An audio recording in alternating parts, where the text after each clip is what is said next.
Psalm 119 verse 103, sabi niya, how sweet is your word to my taste. It is sweeter than honey to my mouth. Basta paano ako magsisimula magbasa? Mga letter D lang yan. Una, decision. Sabi mo decision. Sabi mo decision, mag-decide ka, magbabasa ako ng Bible. Amen?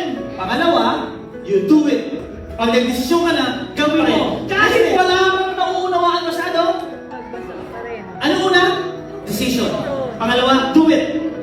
Pangatlo, develop that discipline. Pangatlo, discipline. Hindi na may nagsabi sa'yo, nag-check sa'yo, wala, gagawin mo pa rin. Amen?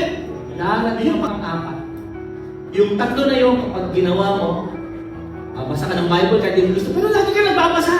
Nagsusulit ka na, nag-journal ka na, dinisiplina mo yung sarili mo kasi alam mo kailangan mo yun, bilang Kristyano. Darating yung pang-apat, delight. Magugustuhan mo na siya. Sino dito dumating ka na sa delight? Gusto mo nang basahin, excited ka na, malaman yung message ni Lord. Amen!